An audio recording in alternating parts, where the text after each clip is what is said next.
Conversations on effective conservation with Simon Naylor. Practical recommendations.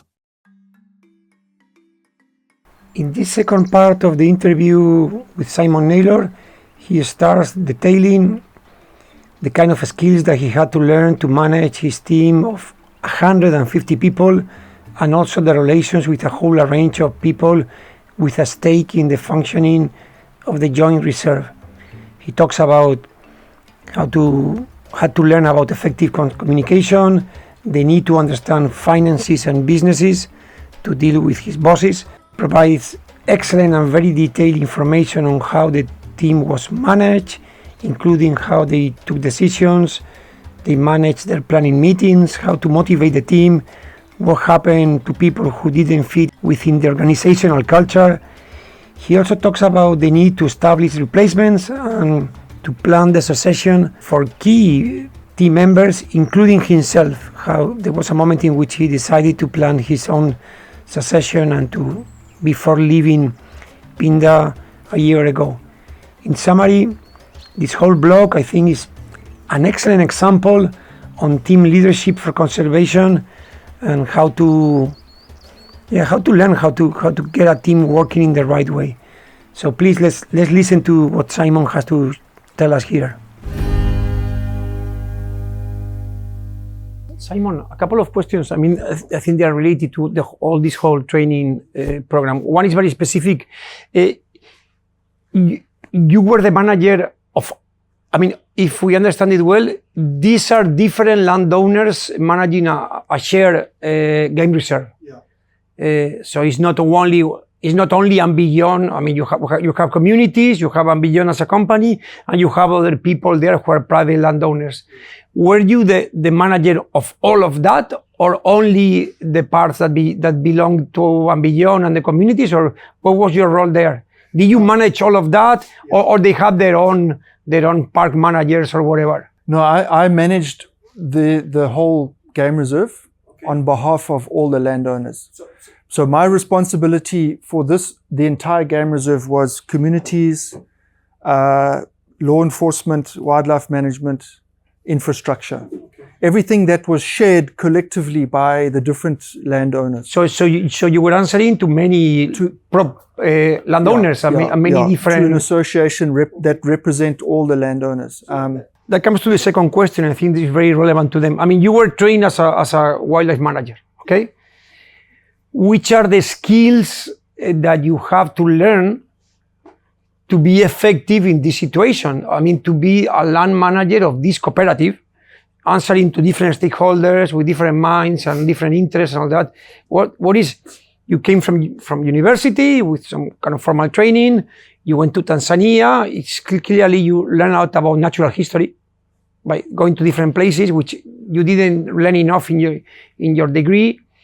But then, to be effective here, you have to learn other skills. Yeah. Can you describe them to them? Yeah. Which would be the most important ones? I'd say communication. I know it's like a broad, very broad term, communication. But how to communicate effectively was probably the most important skill. But not just communicating effectively, it's knowing who to communicate with, when, and what to communicate. Because, dealing with multiple landowners and different entities, you have to communicate in different ways to different people. And also dealing with different characters, everyone has different personalities. So it's understanding who you're talking to, who you're dealing with, what do they want to hear? How are they going to respond to you? There was a lot of egos there, lots of egos. There's some very wealthy landowners there. And the people that they employ have quite big egos, So it's to understand that and work within that. And I think just to be patient. I learned a lot of patience. So to not be offended by someone or how they say something, to be a good listener as well, to listen carefully what someone is saying to you, how they're saying it, was also very, very, very important. And then how to, when you talk to, like talking to a community person is very different to talking to like a person that maybe a landowner, for example, someone from Europe. How do you talk to them? You've got to change very quickly how you talk to someone. So these are things that I had to learn very quickly. The other thing is business, is finances. All these people are driven by, at the end of the day, they're driven by results and money. Money is a big thing for them. They've invested a lot in their businesses, in their lodges. They have a lot of pressure from donors, from landowners. Some of these lodges are 30, 40 million rand. They have their own houses. They've bought land worth millions of dollars. And so money is very important. And so I learned very quickly that I need to show financial results. They need to know that I'm in control. At the end of the year, I can spend money. And what I found is after 10 years or a long time, they would trust me on. So if I came to them and said, listen, I think we should, for example, I'll give you an example. We donated 20 rhinos to Akagera, to African parks. And when I told them, listen, I think we must donate 20 rhinos, they didn't even,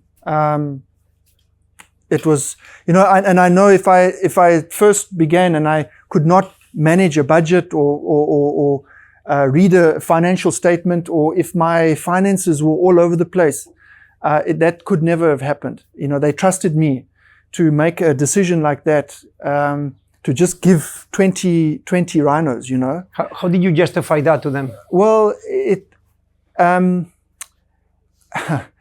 I knew that it would be a good partnership in the future. We would be able to, well, firstly, we could make money other ways. So money you can receive, you can get financial benefit through cash, but having a partnership with African Parks, I could see the benefits, the long-term benefits, marketing, PR, and I knew that in future we would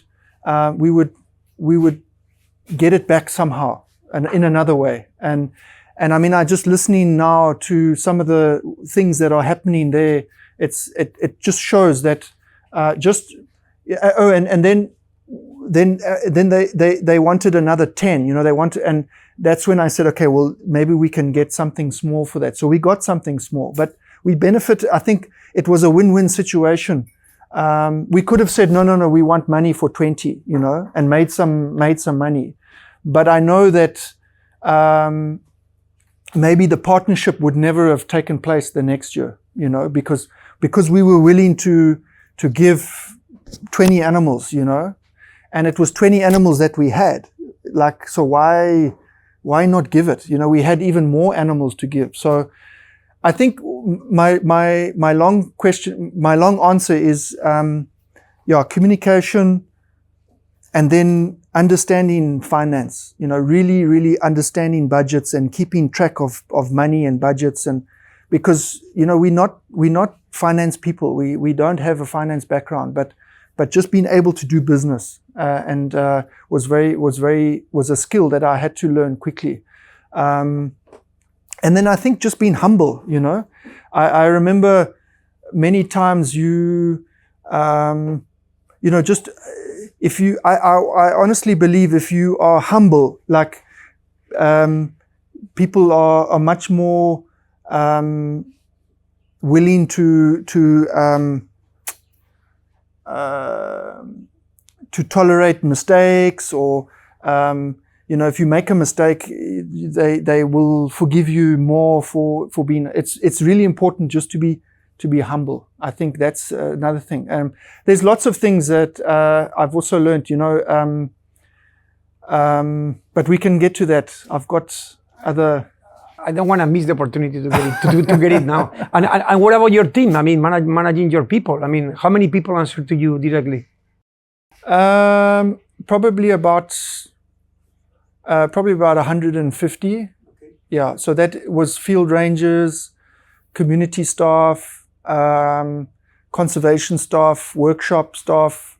But you know, because we were one company, we were very much involved in each other's operations. So we had tourism and then we had conservation, but we worked together very, very closely. So, but directly probably, yeah, over 100 and something. Yeah, we had a big.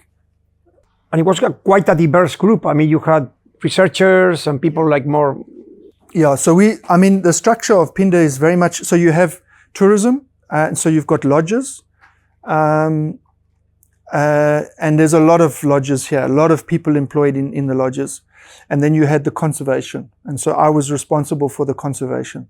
And then you had sort of the central staff, you know, administration, human resources, which we kind of shared the responsibility. It was myself and one other.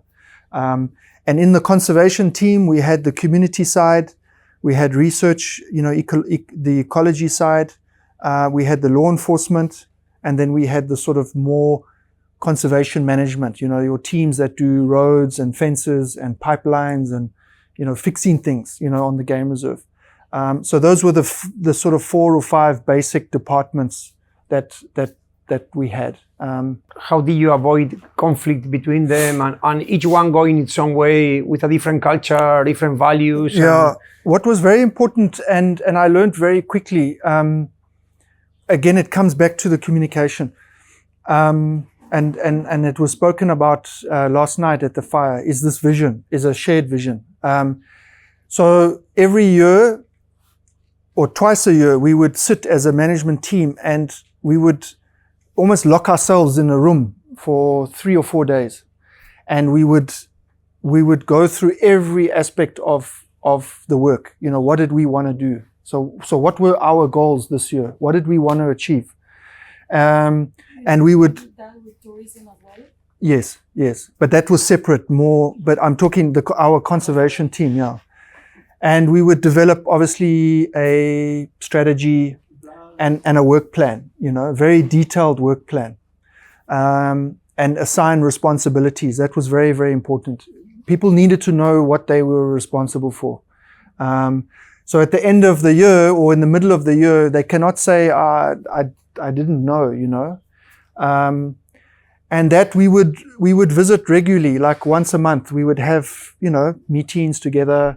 But what was very important was to have everyone in the room together talking about this. So, because what I found was some people often didn't know what other people were doing, you know.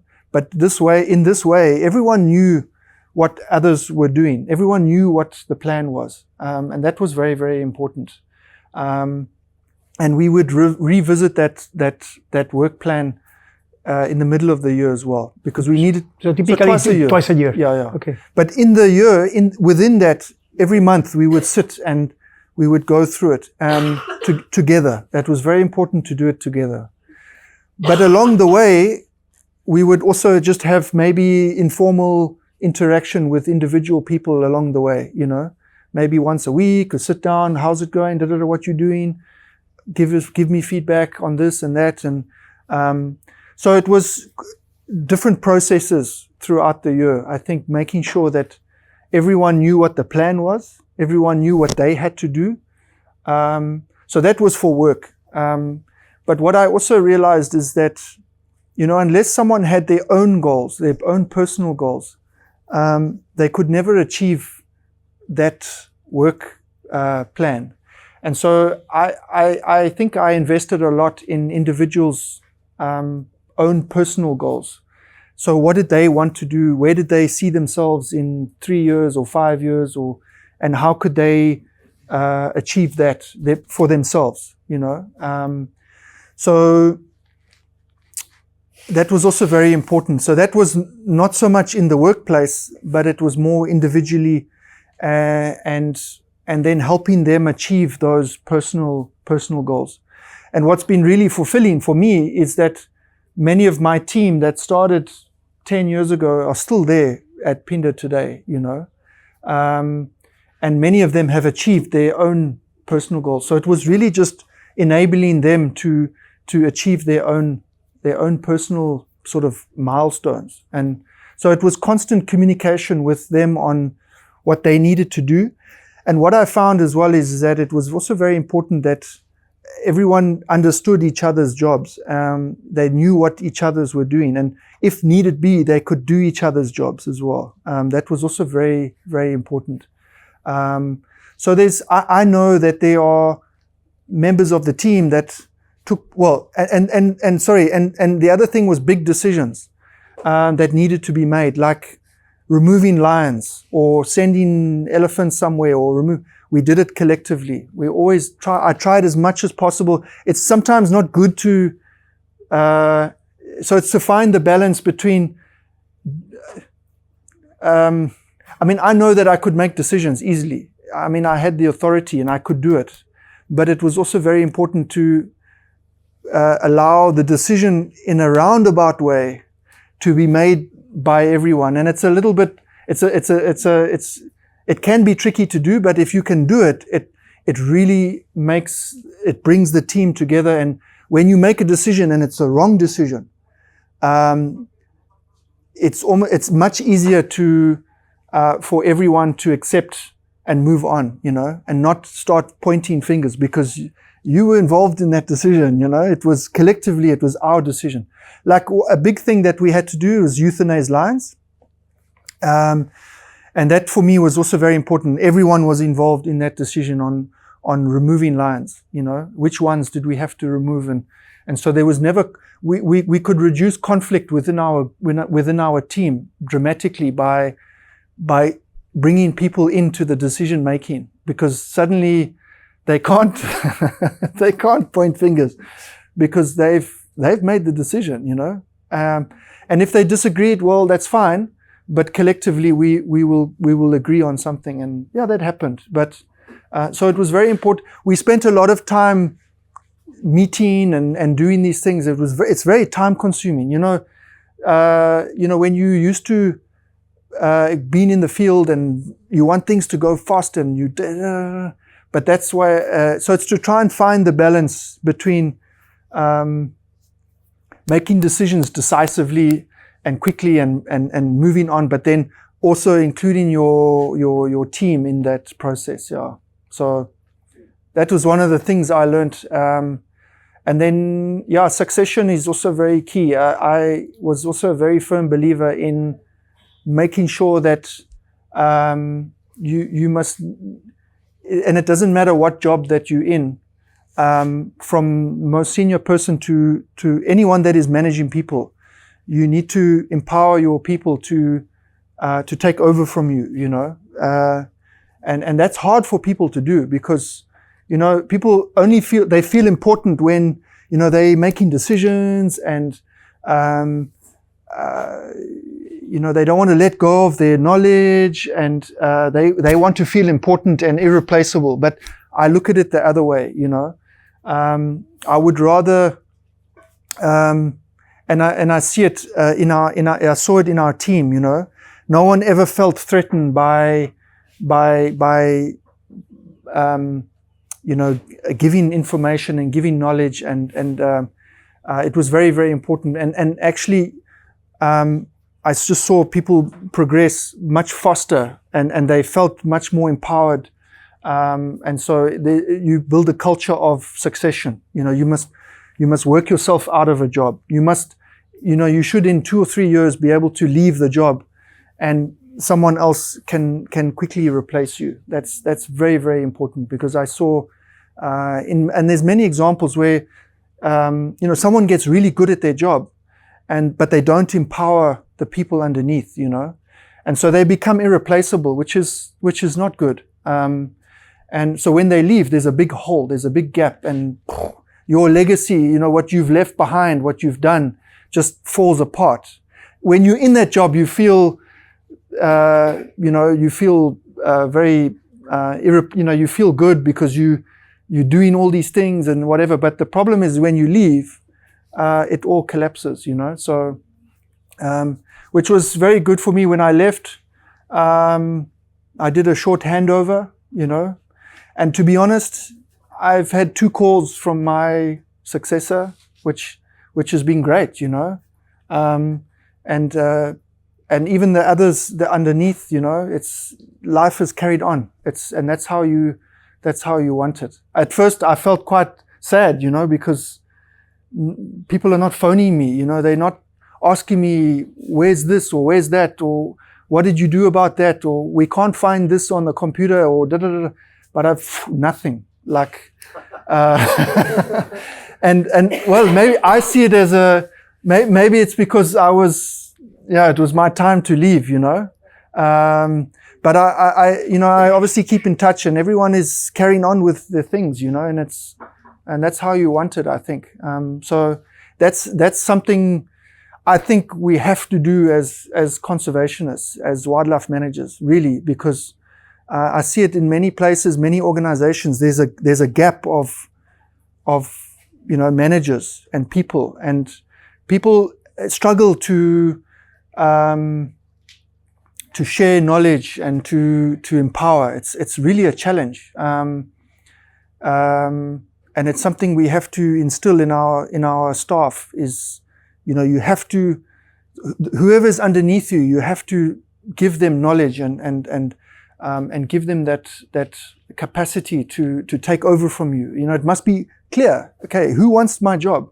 And then how do you give them that skill to do that? You mustn't feel threatened that you're going to leave one day, because you will leave one day, and you never know when you're going to leave. So that is something I learned, and I tried my best to instill in the staff, in the team,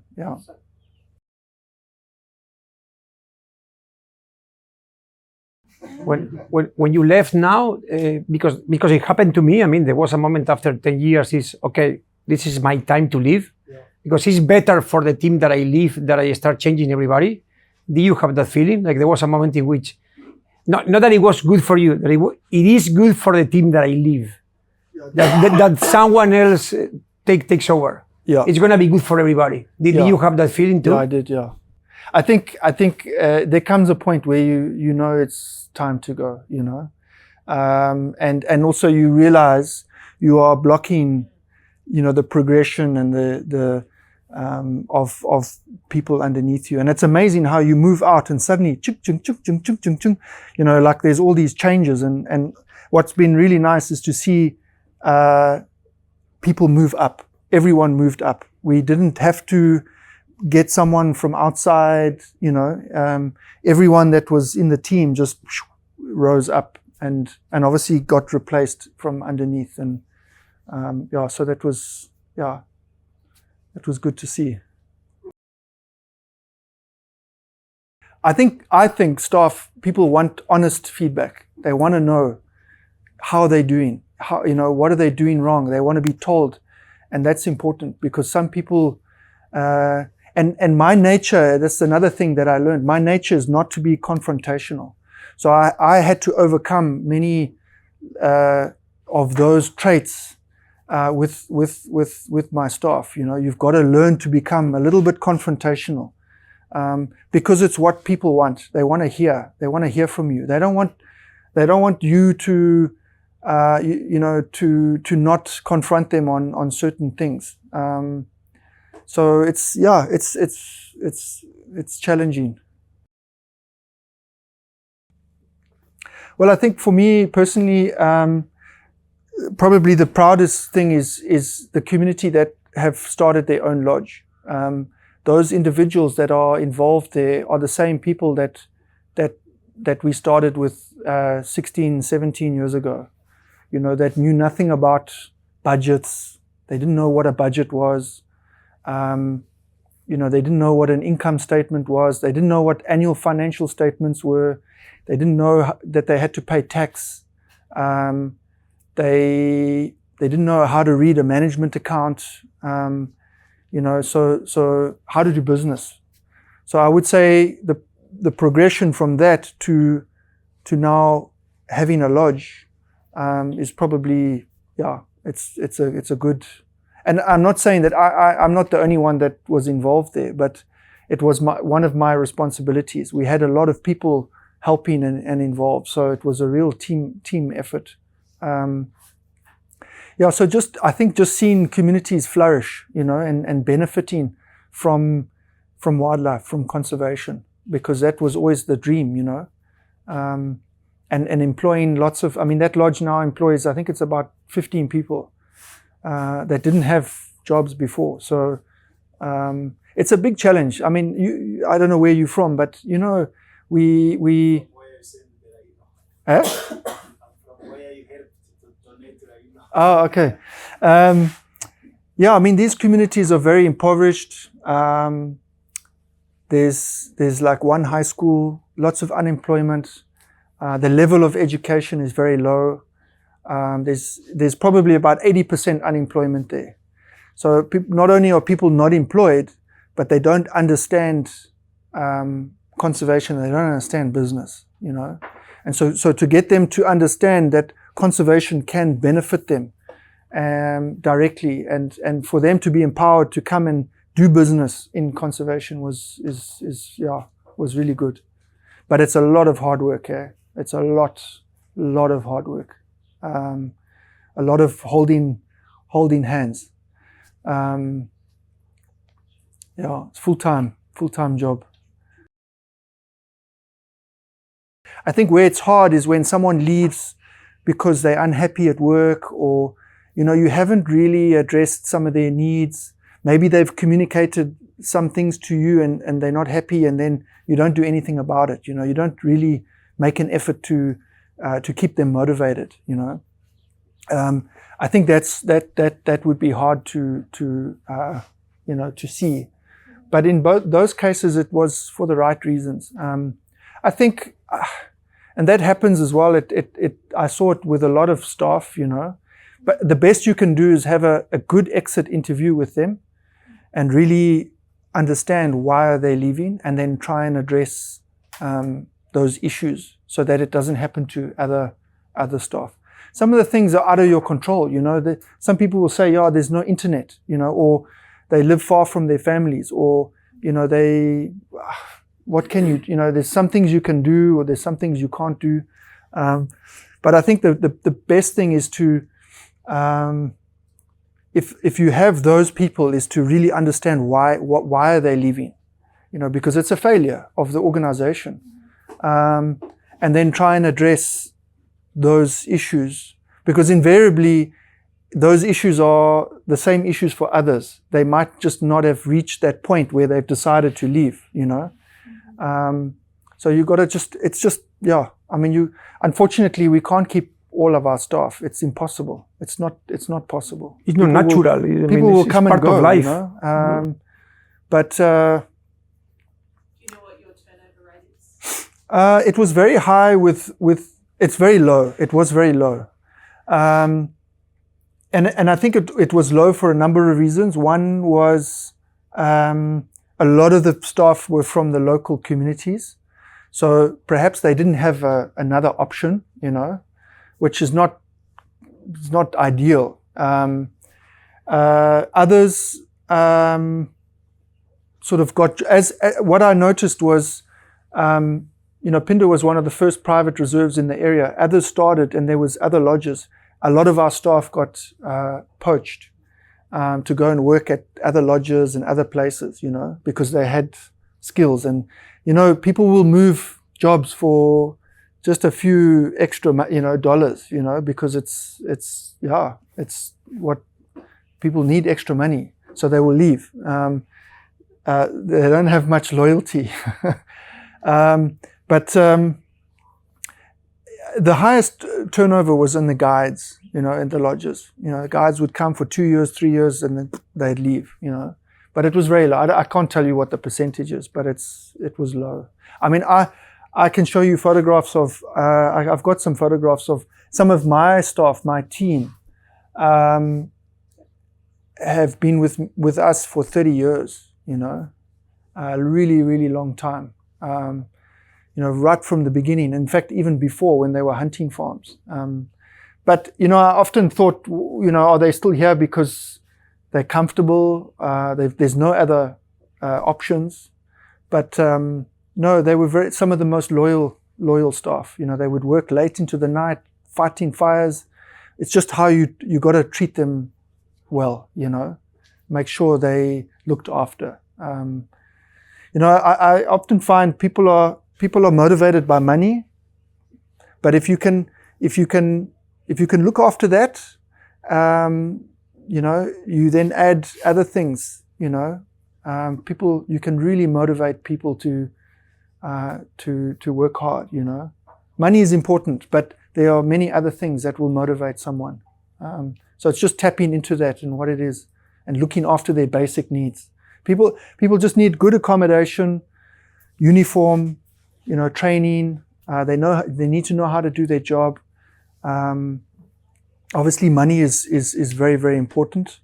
And then just a good work environment. You know, people's needs are very simple. I think you just got to make sure you look after them. Yeah.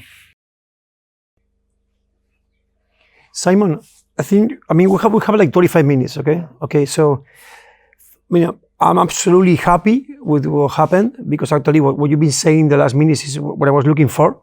So it's like we have achieved actually the main target. I want to kind of stress two things that have been, he's been saying, like to connect things that have been, the first thing is you as team leaders, you are builders and keepers of culture. You heard that term many times. You are not there only to execute tasks and to perform and to deliver outcomes. You are the designers, the builders, and the keepers of culture. If the culture is right, you are going to avoid lots of problems. And if the culture is strong and clear, and the people know what are the rules of the game, and you stress vision, why we are here, not only how we're going to do things, how we're going to do things is why, what, and then how. You can call them rotten apples or whatever, or people that don't fit, they are going to leave early. If the culture is not clear, you're going to have a mix of different characters. Some will work well, they don't know what they are doing there, and you're going to have much bigger trouble actually discerning even who works well or not, because nobody knows what's right, what's wrong, why we are here. So culture is very important. And the other thing, it was amazing the way you explained it, is communication. And I think that's been repeated many times. And communication is not only talking in an articulate way, is listening and investing a lot of time of that. Remember, 2 meetings a year, the whole team, other meetings, one-on-one, then you have a coffee with someone and you ask that, and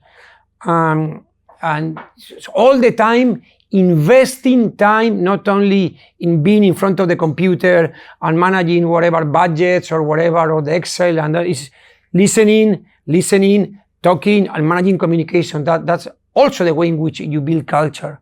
I'm sorry to say, but I remember asking one of your regional managers in the science team in AWC, and asking him, how many times have you all meet together? And he said, never.